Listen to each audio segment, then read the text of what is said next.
A lost lunar mission and space travel impacts on reproduction. You're listening to Are We There Yet? The radio show exploring space exploration. Hi, I'm Brendan Byrne. A mission to study water on the moon is lost in space. Lunar Trailblazer went dark shortly after launch, and a new report sheds light on what went wrong. We'll speak with science journalist Joe Palca about what we know about Lunar Trailblazer and how other missions might learn from its mistakes. Then, how does space travel affect reproduction? A group of mice and their grandkids are helping answer that question after a brief stay aboard the International Space Station. We'll speak with University of Kansas Medical Center's Lane Christensen and Malika Shinna about the impacts of space on the reproductive system and how their work can help people here on Earth. That's ahead on Are We There Yet?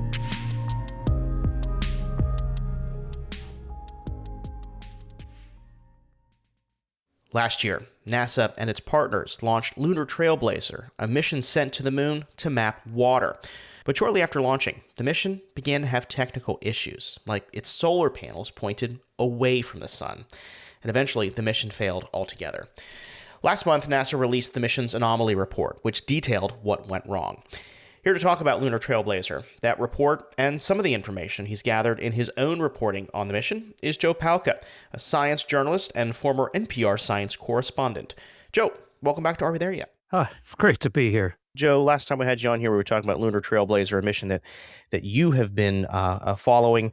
This was a mission meant to map the water on the moon. Successful launch. Then it got lost. Can you bring us up to speed what it was supposed to do and what do we know happened to it? Well, what it was supposed to do was go into orbit around the moon, and it had two instruments that were going to find both the location. They have indications that there's water on the moon, for sure. The question is, what form is it in? Is it ice? Is it molecular water? Is it bound to rock? What is it? And these two instruments on Lunar Trailblazer were supposed to resolve that. And of course, it's an important question to answer if you're going to go up there and try and collect the water for some purpose, if it's for astronauts or rocket fuel or whatever you're going to do with it. You need to know what form it's in order to get it. The launch was successful. It was part of the Intuitive Machines 2 launch to the moon. It separated from the second stage of this SpaceX rocket, did its thing, and then right from the get-go, there was a problem. It was clear when they got the first transmission, which was within an hour of getting separation, that there was a problem with the power. And it only took them about 40 minutes or so to figure out that the problem was that the solar panels were pointing in the wrong direction.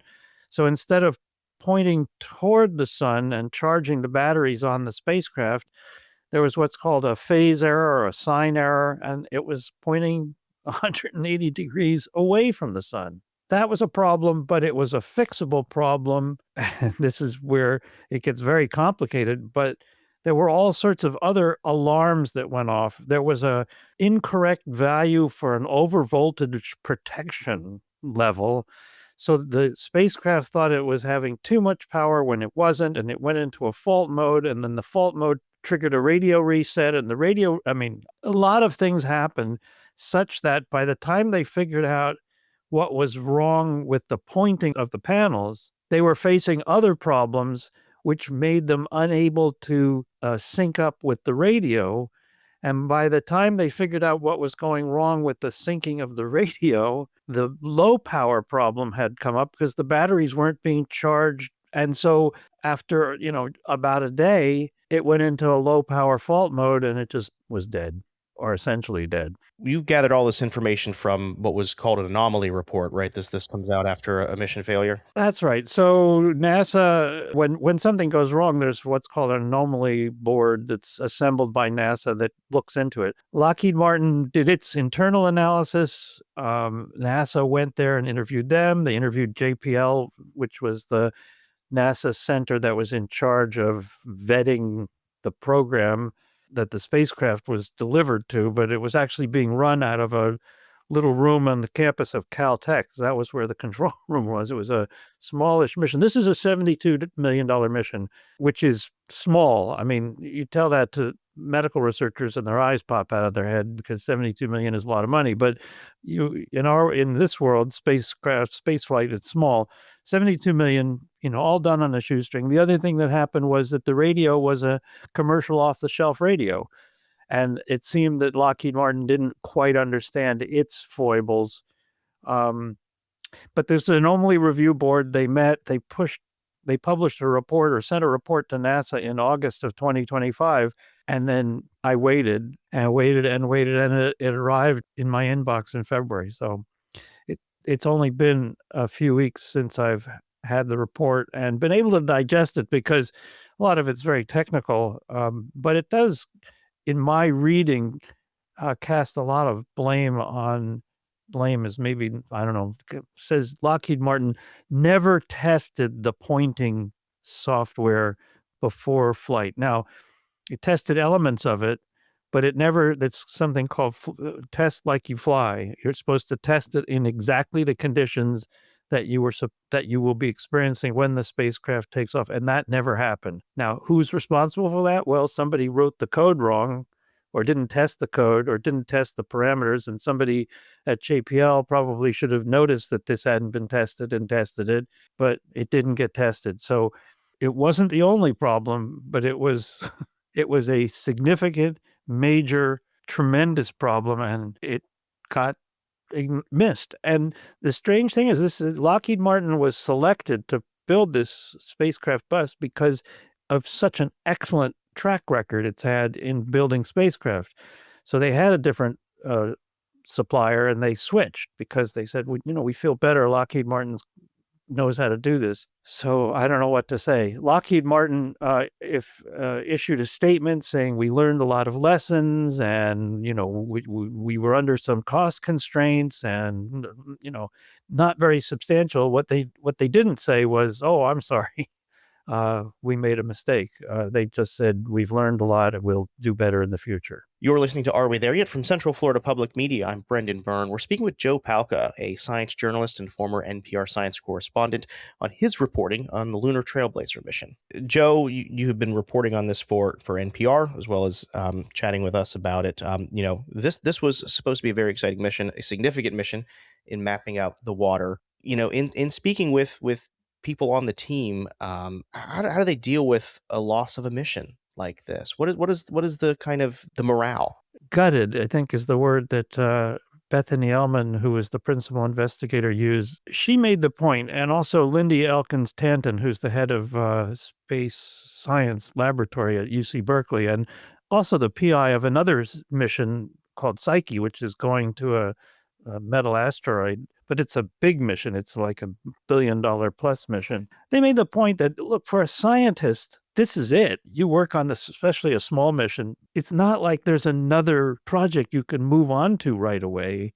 If you're an engineer, well, you have a part of the mission, but it's not everything. And Lindy made the point that it really is hard for scientists when the mission is lost. Of course, it's a waste of taxpayer dollars, but it's heartbreak for the people for whom it is everything, when someone who doesn't really care or doesn't have time allows it to fail and ruin it for everybody. It's just so heartbreaking. So that was Lindy there, Joe. And in your reporting, part of the issue for Lunar Trailblazer could have been that it didn't have enough support or resources, right? It should have been, there's a need for more of these mid-sized missions, not these $72 million ones, right? Is that what you found? Yeah, well, I mean, scientists sure think so, because it's a monstrous thing to mount a mission of $1 billion. It's just huge and politically fraught and all these other things. I think Lindy Elkins-Tanton was making the point that it's kind of difficult for a giant organization like a Lockheed Martin to pay as much attention to a small mission as it does to the major ones. The ones, to be perfectly honest, that bring in big bucks. And the small one might not get the A team. Lindy was keen to make that point too. I think that a lot of the organizations in robotic space exploration are built to enable really big missions, flagship multi-billion-dollar missions that are unbelievably challenging and difficult and complicated. And that necessarily when they're handling projects like that, and also handling projects that are literally orders of magnitude less expensive and complicated, I think that second class of missions doesn't always get the right prioritization of problem solving. And I asked her, what happens with these bigger missions? I mean, what's the difference? And this is how she explained it. You get to a size of mission when it's considered too big to fail. And then when you haven't been through your whole test list, or you're not really certain of every result, people put on the brakes and they throw people expertise and money at it until they're sure that it's right. And that didn't happen for this mission because it was a low-cost mission, in my opinion. These giant missions, they still fail, not as frequently, it seems, because of the redundancy and care and caution and time and effort. And it drives people nuts. James Webb Space Telescope took years and billions more time and money to get off the ground, and it worked, and it's now amazing, and we're all stunning results. But Billions of dollars went into that one, right? yeah, so it would have, I hope somebody would have said, oops, that didn't work. This was a mission that was very important to NASA's Artemis ambitions of putting people on the moon for a long duration of time, a long-standing presence there. What have they learned? Has this mission failed in vain? I was struck by what the new administrator, Jared Isaacman, said about Boeing Starliner. He wasn't speaking about Trailblazer, of course, but the report on Trailblazer came out almost at the same time Isaacman came to me anyway, almost at the same time as Isaacman was talking about Boeing. And he said something about transparency and responsibility, which I really liked. Transparency is not a weakness. It is a strength. We will release the investigation in full, redacted only where legally required or as directed by our commercial partner. Pretending unpleasant situations did not occur teaches the wrong lessons. And I like that, because pretending unpleasant situations did not occur seems to be a standard operating procedure for a lot of people in government, in business. But it's really important that, people own up to their mistakes and face the music. I mean, luckily in our business, we're not going to kill anybody, whereas Boeing Starliner had 2 people's lives on the line when they were trying to deliver astronauts safely to the space station, and similarly with Artemis. So, it's a different level of commitment, but I think it makes it even more important to be transparent and fess up to your mistakes. Finally, Joe, let's bring it back to the beginning. Talk about Trailblazer.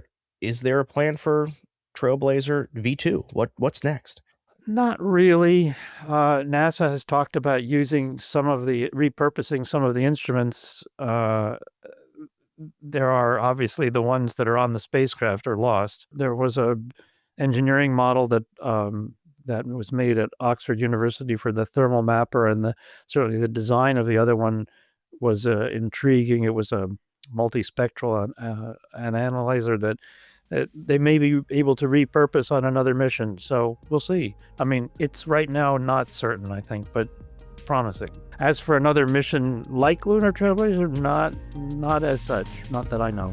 Joe Palka's reporting on Lunar Trailblazer can be found on npr.org. We will put a link to it in the show notes. Joe, always a pleasure to talk about your reporting on the show. Thank you. Oh, it's fun to do this. That was Joe Palka, science journalist and former NPR science correspondent. We'll link to his reporting on our website, cfpublic.org/Are We There Yet? Still to come, how rodents are helping scientists understand space travel and reproduction. We want to really understand how does it impact the female health, specifically the reproductive health, because the reproductive health of the female will impact the generations going forward. How studying mice could help us better understand human health in space and here on Earth. That's ahead on Are We There Yet?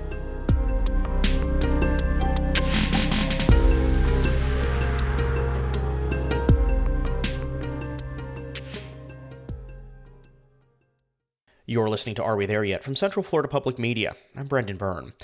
From using AI technology to studying spiderweb-looking formations in ridges on the red planet, NASA's Mars rovers Curiosity and Perseverance have been busy.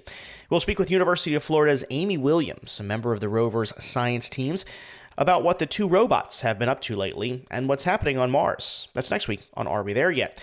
But for now, we're going from Mars to mice. NASA sent 40 mice to the International Space Station back in 2023 for 42 days. And when some of those mice returned, they entered some breeding trials.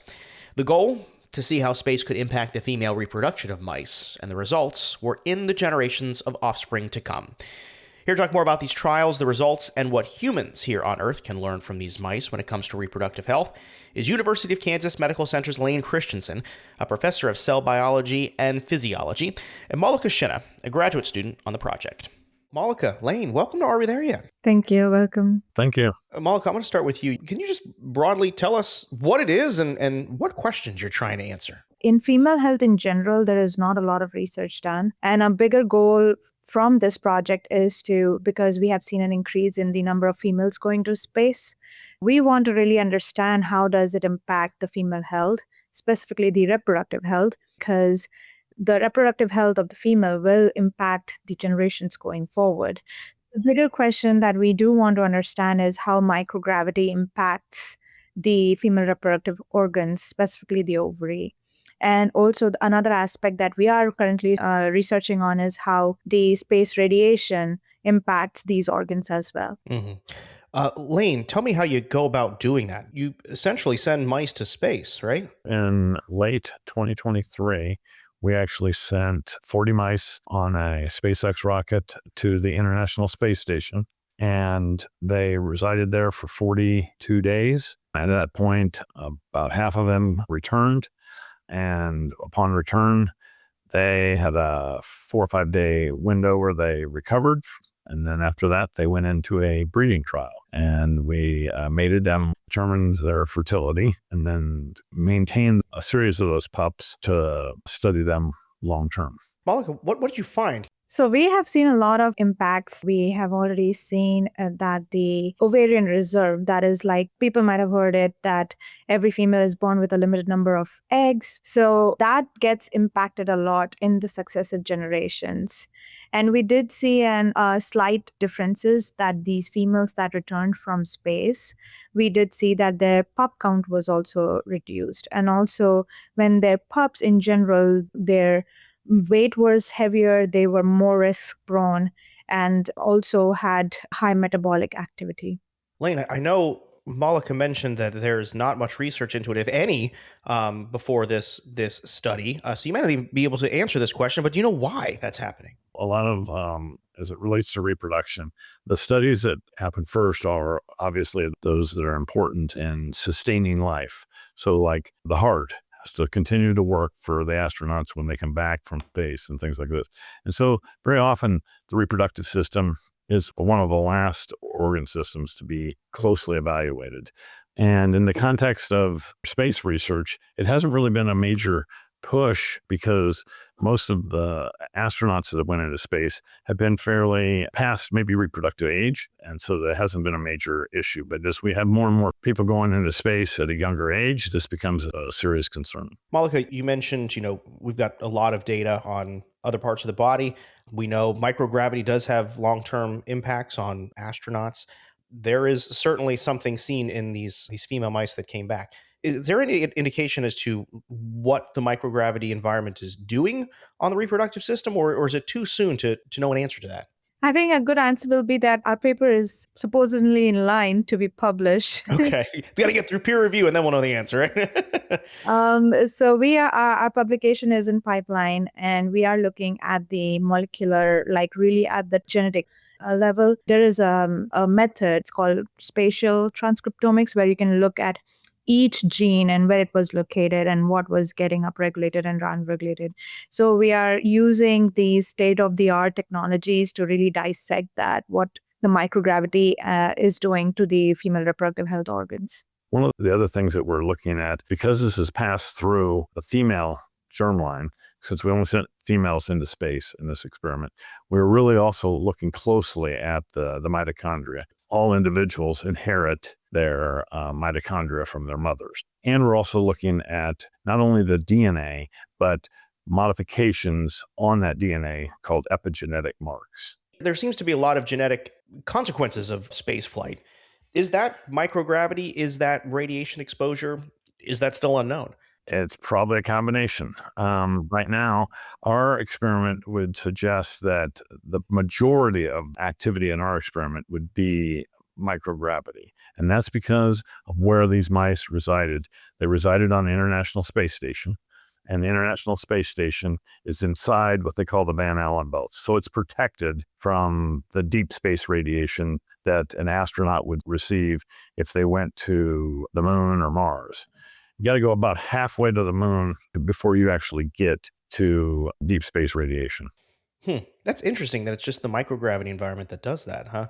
Malika, is there any other studies that you looked at to before this with other systems that were affected by space travel? So there has been a lot of work going on the bone health, on the brain, on the central nervous system, and also on, how different parts like aging studies are also happening if the space is compromising that. I think there is an active research on that front, but still the other parts are still being compromised. Or I would not, compromise is not the right word, but it's not at the level other organ systems are being pursued. You're listening to Are We There Yet? From Central Florida Public Media. I'm Brendan Byrne. We're talking about how scientists are studying mice who have been to space and what happens to their reproductive health. We're speaking with University of Kansas Medical Center's Lane Christensen and Malika Shinna. Lane, what other application does this have? Obviously, we have people who are going to be going to space a lot more frequently because of how the space industry is ramping up. We're commercializing low Earth orbit. There will be women there.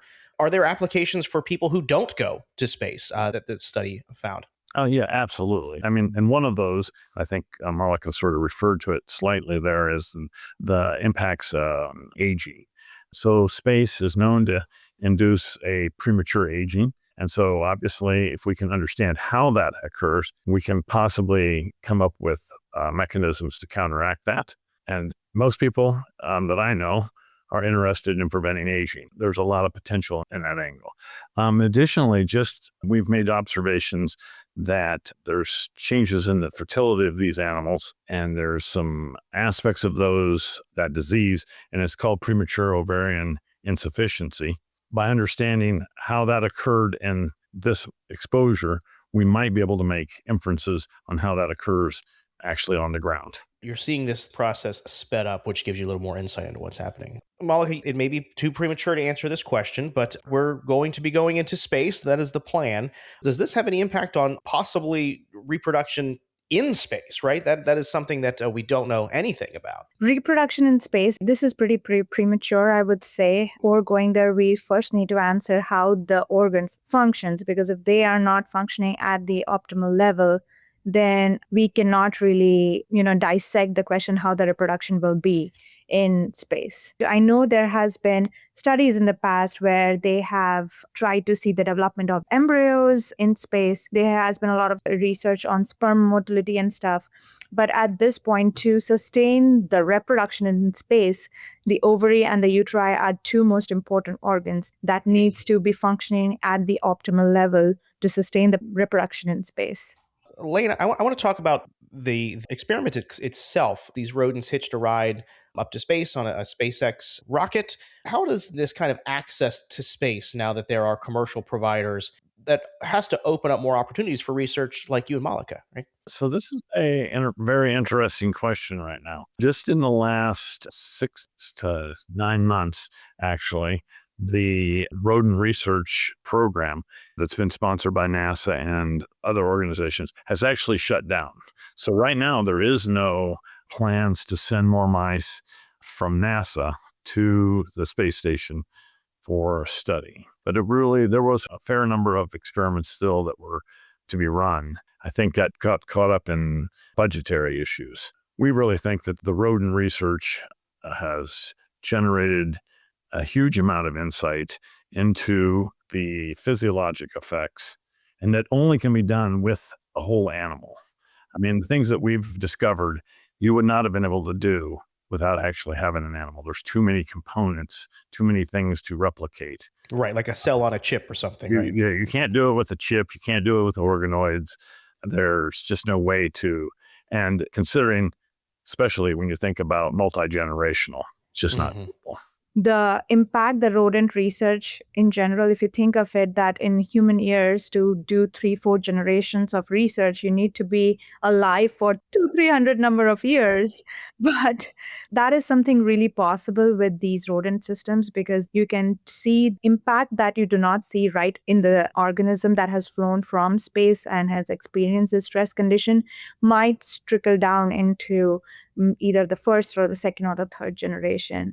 So I think we are really leveraging that. And we are also, like I said, this project, we are doing multi-generational studies as well, so that we can really nail down not just the impact of the microgravity on the females, but especially their reproductive health, but also how it impacts the multi-generational reproductive health as well. Mm-hmm.